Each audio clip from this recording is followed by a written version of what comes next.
ಒಂದು ದೃಢ ಸಂಕಲ್ಪದ ಕಥೆ. ಸ್ವಾಮಿ ವಿವೇಕಾನಂದರು ಭಾರತದ ಹೆಮ್ಮೆಯ ಸುಪುತ್ರರಲ್ಲಿ ಒಬ್ಬರಾದ ಸ್ವಾಮಿ ವಿವೇಕಾನಂದರು ಮೂಲ ಹೆಸರು ನರೇಂದ್ರನಾಥ ದತ್ತ ಕೇವಲ ಒಬ್ಬ ಮಹಾನ್ ಸಂತ ಅಥವಾ ತತ್ವಜ್ಞಾನಿ ಮಾತ್ರವಾಗಿರಲಿಲ್ಲ. ಅವರು ಲಕ್ಷಾಂತರ ಜನರಿಗೆ ಸ್ಫೂರ್ತಿಯ ಚಿಲುಮೆಯಾಗಿದ್ದರು. ಅವರ ಜೀವನವೇ ಒಂದು ಅದ್ಭುತ ಪ್ರೇರಣೆಯಾಗಿತ್ತು. ಅವರ ಜೀವನದ ಒಂದು ಘಟನೆಯನ್ನು ನೋಡೋಣ. ಸ್ವಾಮಿ ವಿವೇಕಾನಂದರು ವಿಶ್ವದ ವಿವಿಧ ಧರ್ಮಗಳ ಬಗ್ಗೆ ಅಧ್ಯಯನ ಮಾಡ್ತಾ ಭಾರತದ ಪ್ರಾಚೀನ ಜ್ಞಾನವನ್ನು ಜಗತ್ತಿಗೆ ಪರಿಚಯಿಸಲು ಅಮೆರಿಕದ ಚಿಕಾಗೋದಲ್ಲಿ ನಡೆಯಲಿದ್ದ ವಿಶ್ವ ಧರ್ಮ ಸಮ್ಮೇಳನಕ್ಕೆ Parliament of the World's Religions ತೆರಳಲು ಬಯಸಿದ್ದರು. ಆದರೆ ಅವರ ಬಳಿ ಸಾಕಷ್ಟು ಹಣವಿರಲಿಲ್ಲ. ಇದು ಅವರಿಗೆ ಒಂದು ದೊಡ್ಡ ಅಡೆತಡೆಯಾಗಿತ್ತು. ಹಣಕಾಸಿನ ಕೊರತೆ ಇದ್ದರೂ ವಿವೇಕಾನಂದರು ತಮ್ಮ ಸಂಕಲ್ಪವನ್ನು ಬಿಡಲಿಲ್ಲ. ಅವರು ಜನರಿಂದ ಮತ್ತು ಕೆಲವರಿಂದ ನೆರವು ಕೋರಿದರು. ಆದರೆ ಆರಂಭದಲ್ಲಿ ಹೆಚ್ಚಿನ ಸಹಾಯ ಸಿಗಲಿಲ್ಲ. ಹಲವರು ಅವರ ಕನಸು ದೊಡ್ಡದು, ಅದನ್ನು ಸಾಧಿಸುವುದು ಕಷ್ಟ ಎಂದು ಹೇಳಿದರು. ಆದರೂ ಅವರಲ್ಲಿ ಒಂದು ಅಚಲವಾದ ನಂಬಿಕೆ ಇತ್ತು.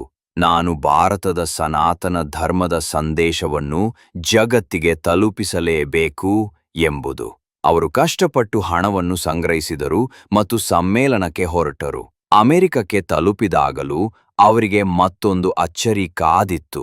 ಸಮ್ಮೇಳನದ ನೋಂದಣಿ ಈಗಾಗಲೇ ಮುಗಿದಿತ್ತು. ಅವರ ಬಳಿ ಉಳಿದಿದ್ದ ಹಣವೂ ಕಡಿಮೆಯಾಗಿತ್ತು ಮತ್ತು ಚಿಕಾಗೋದಲ್ಲಿ ಉಳಿದುಕೊಳ್ಳಲು ಸ್ಥಳವೂ ಇರಲಿಲ್ಲ. ಈ ಹಂತದಲ್ಲಿ ಯಾರಾದರೂ ಸುಲಭವಾಗಿ ಧೃತಿಗೆಡುತ್ತಿದ್ದರು.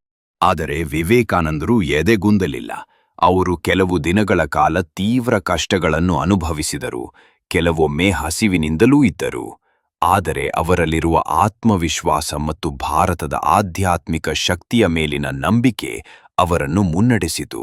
ಸರಿಯಾದ ಸಮಯದಲ್ಲಿ ಒಬ್ಬ ಅಮೆರಿಕನ್ ಪ್ರೊಫೆಸರ್ ಅವರ ಸಹಾಯಕ್ಕೆ ಬಂದರು ಮತ್ತು ಅವರನ್ನು ಸಮ್ಮೇಳನದಲ್ಲಿ ಭಾಗವಹಿಸಲು ವ್ಯವಸ್ಥೆ ಮಾಡಿದರು.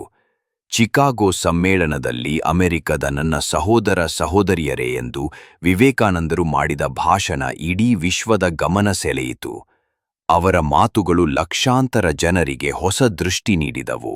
ಅವರ ಜ್ಞಾನ, ಸರಳತೆ ಮತ್ತು ದೃಢ ಸಂಕಲ್ಪ ಜಗತ್ತಿನಾದ್ಯಂತ ಪ್ರಶಂಸೆಗೆ ಪಾತ್ರವಾಯಿತು. ಕಥೆಯ ನೀತಿ. ಈ ಕಥೆಯು ನಮಗೆ ಹೇಳುತ್ತದೆ, ಯಾವುದೇ ದೊಡ್ಡ ಗುರಿಯನ್ನು ಸಾಧಿಸಲು ಕೇವಲ ಸಾಮರ್ಥ್ಯವಿದ್ದರೆ ಸಾಲದು.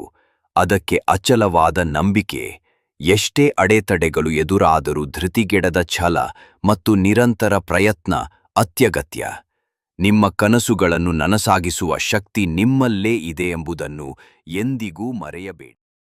ನಮ್ಮ ವಿಡಿಯೋ ಏನಾದರೂ ತಪ್ಪಾಗಿದ್ದರೆ ಕಾಮೆಂಟ್ ಮೂಲಕ ತಿಳಿಸಿ ಮತ್ತು ಈ ವಿಡಿಯೋ ಇಷ್ಟ ಆದರೆ ಲೈಕ್ ಮಾಡಿ. ಬಾಯ್.